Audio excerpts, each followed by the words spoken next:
Hello, everyone, and welcome to the 24th and final video lesson on this course. We're going to look at a rather unpleasant, or learn about a rather unpleasant theme, lots of vocabulary related to crime and murder. And it's a fact of life, these things happen, and so we have to be able to describe them. And we're going to look at some of these by actually reviewing a very famous story from England. So we'll look at that. Actually, it's an option in the reading, but it's also vocabulary in the first section you can see right here.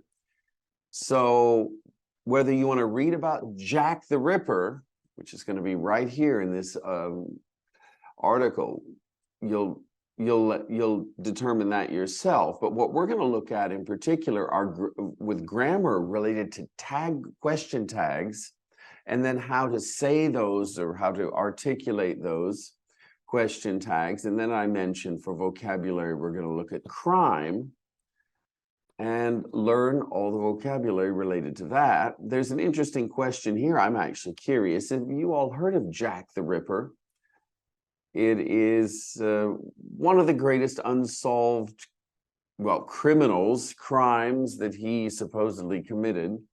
And they're going to talk about this, but they're going to do it in a way that helps you to know what these words are.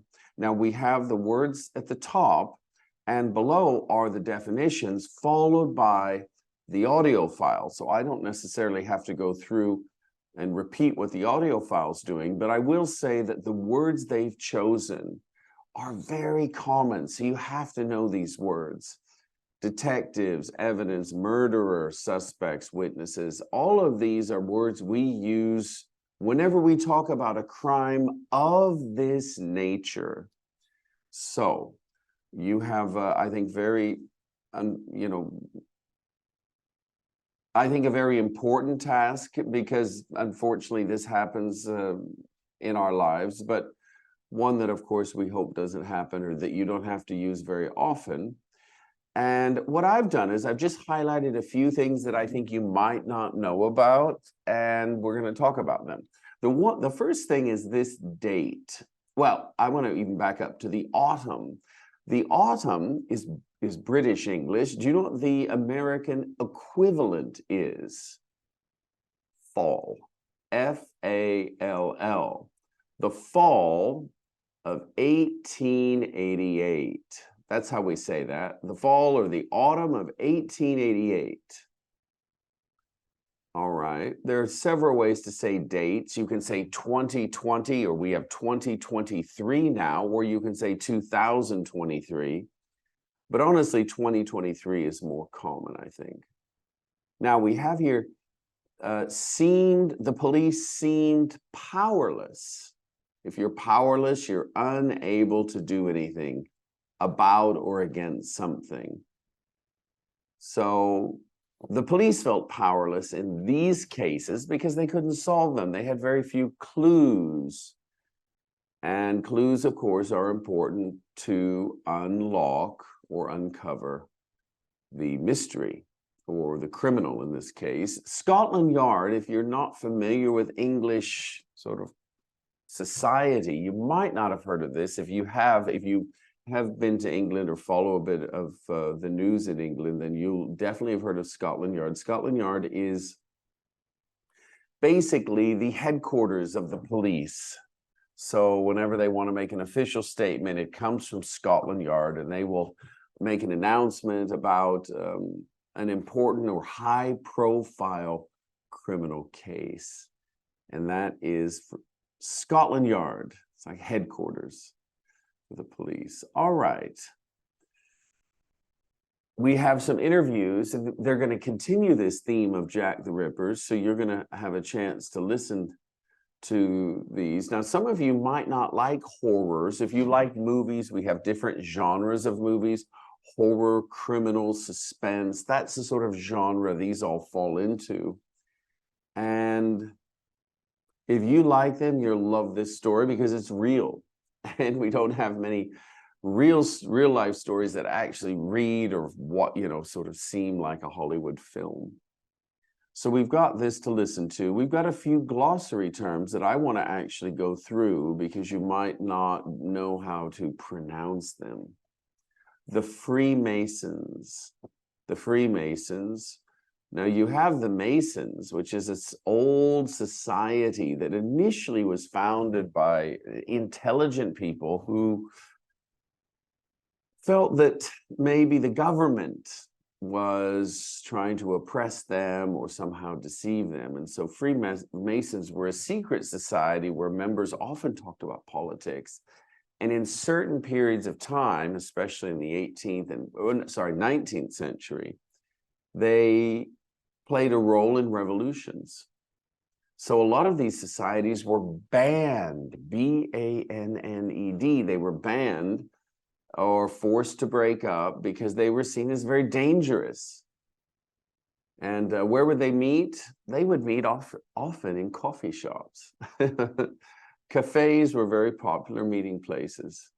They still are today for all sorts of reasons. Now, the next term I find troubling a little bit to pronounce, and you will too, I suppose, the Isle of Wight. The Isle of Wight. This is a pretty well-known island off the south coast of England. And then we all know this, but we might pronounce it differently in your language. So we say DNA, not dina, or whatever you say in your language. We in English say DNA. So if you don't say DNA when you're speaking in English, the other person might not understand you. And I think we know what DNA is. We all have it. We all carry it. It's a part of us, whether we like it or not. It's unique.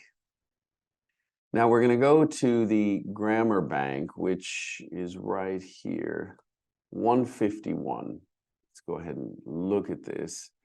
This is very important. I found myself using this tag question yesterday. And I was asking myself, because I was talking to a friend from Canada, and I was asking myself, why did I use it? And the explanation they give below is accurate. You use these tags. You can see here, there's a comma followed by 2 or 3 words with a question mark. We use these tags to often, you look below here, to check something you already think is true. So you think it's true, but you need confirmation. You need it verified. You need it checked. These are all synonyms. So we call these question tags. So I'm going to go through them, not the audio file. I'm going to be your audio file. I want you to repeat them after me because it can be sometimes counterintuitive, the use, but once you understand the formula, the form, then it's easy. So here we go. It's cold today, isn't it? You're Polish, aren't you? So what's the pattern from the first two? Do you see the pattern that's developed with relation to the tag question? Well, it's the opposite. So if in the main sentence, if it's presented in a positive form, then the tag is in a negative. And we're going to look here across. If the form in the main sentence is negative, then the tag question becomes positive. She isn't here today, is she? Let's do the next one together. You aren't angry, are you?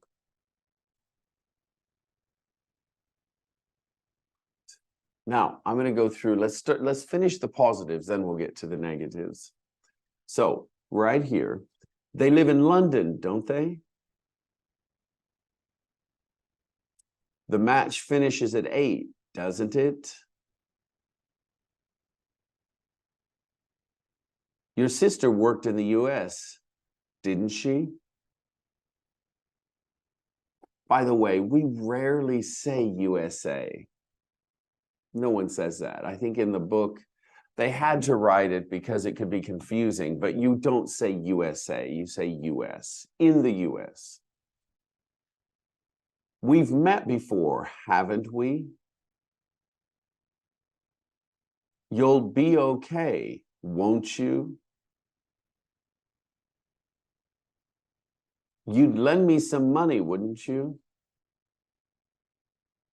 All right, now let's talk about what determines these words here, these auxiliary or modal or helping verbs here. We have haven't, wouldn't, didn't, etc. What determines that? So let's talk about it. Basically, you're just taking the form in the main sentence with one or two exceptions. So we have here, it is that apostrophe s. So then we have isn't. You are becomes aren't. Now here's where it's tricky because don't doesn't exist over here. But when you form a question with normal verbs that aren't to be or to have, then or modal verbs, then like would here we have you would, wouldn't you? You will. What's the opposite of will? Won't. The negative of will is won't.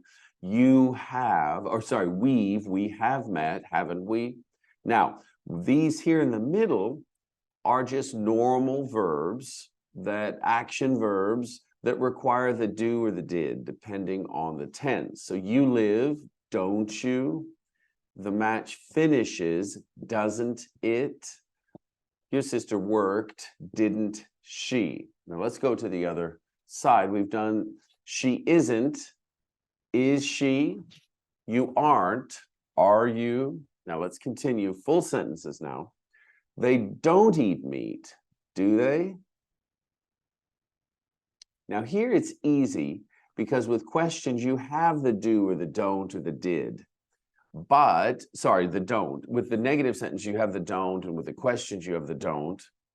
But on the positive side, you don't have the don't until we get to the tag question. So it's a little bit easier on the question side or the negative side, because you see every verb you have to flip on the tag side. So here we go. Lucy doesn't drive, does she? You didn't like the film, did you? Now, I would say that when I'm pretty sure she didn't like it, but I want to verify it just so I'm 100% sure. Mike hasn't been to Rome before, has he? Don't think he has. Okay, I was right. I was right. You won't tell anyone, will you? By the way, this is what we do in English. The Italians do this. You lock your mouth, close your mouth and lock it. But Americans do this. Or you can do this. My lips are sealed. Sealed, S-E-A-L-E-D, meaning they're tightly closed and they won't open. They won't spill the beans. They won't reveal any of the information that you have told me. Sue, which is a name, Sue wouldn't resign, would she? I doubt it. All right, you have to do the same thing here. And I hope my explanations have been helpful. I think they have been. Now we're going to go ahead and look at pronunciation. Again, this is the audio file coming to bat, doing some work for us. And you're going to listen and complete the conversation between the policeman and the suspect. So this is a great listening / pronunciation. And then later we're going to speak. So here's the dialogue in 10:12 and 10:13. You can repeat it. And here is a chance to have some good conversation. So one of the things you have to do as homework is to talk to someone about these types of detective or murder mysteries. I can tell you they are very popular in the US. Murder, She Wrote. Private Eye Detective. Private Eye is a very famous, actually, journal that is, I think it's issued in the UK. But do you like these types of films? Do you watch them in your own language? Do you have any in English that you like? Either British or American. In America, they have produced a lot of these. And whenever I'm back in the States visiting my parents, I see what sort of shows they're playing, because my parents do like these detective TV series. All right. Now, after the homework, of course, you've got the answers below. We've got reading and listening. And again, this is something that is optional. And we probably won't add the listening part because it's just too much. But I just want to talk about a few words that we found, excuse me, in the text. Engaged, if you say they're engaged, it's short for they're engaged to be married. They've promised, or their intent is to get married. So they're engaged. That means he's asked her, most likely, to marry, maybe got permission from the parents, and they have, well, they've either set a date or they haven't, but they've made an intent to get married at some point in the future. Now, some people, when they're engaged, have a date set. Other people just have the intent to get engaged, to get married.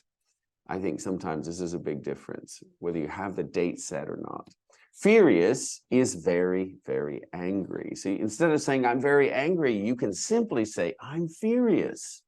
There's another word that's funny. I'm fuming, F-U-M-I-N-G. I'm fuming. Now, fuming is when you see fumes coming from a fire or something, or from an exhaust in the car, this sort of smoke, it tells you that at the source, it's very hot. And we associate anger with fire and hotness. So if you're furious, you're fuming. I'm fuming. It's a funny, this is slang, but I think it's very funny. All right, hopefully at the wedding, you won't be fuming. You'll be very happy, joyous occasion. All right, and we have another one here based on engaged, engagement ring. Now in the US, the engagement ring goes on the right ring finger. This is called the ring finger. This is the pinky, the ring finger, the middle finger, the pointer finger, and the thumb. So it goes on the right ring finger, and when you're married, it goes on the left, and you have a double band. So on the right, it's just a band, a single band, often with a small diamond, and then on the left, it's a double band, and that suggests that you are married. Now in Europe, it's the opposite. I think the right hand suggests you're married, the left hand is engaged. And then everywhere else, I think it's a mix. What about in your country? How do you signify that you're married with rings or fingers? Any sort of difference there? That could be very interesting to talk about, since we come from very different cultures. For example, in the US, it's very common to buy a diamond. The bigger the diamond, the bigger the love. That's not necessarily true, and we know it. But it is a very common practice to have big diamonds in the US if you have money. And then when you travel to Europe and Europeans see these big diamonds as wedding rings, it's a shock, because it's just not common. It's not that showy of an affair. The ring isn't that big in general. In Europe, at least from my experience. What about where you come from? How important is the diamond, the size of the diamond on the ring? Or what stone do you put there? Or do you not have any stone on the wedding? We call this the wedding band, B-A-N-D, the wedding band. All right. Well, we've got enough here. I'm going to wish you well. We're going to have a final live soon, and that will be all.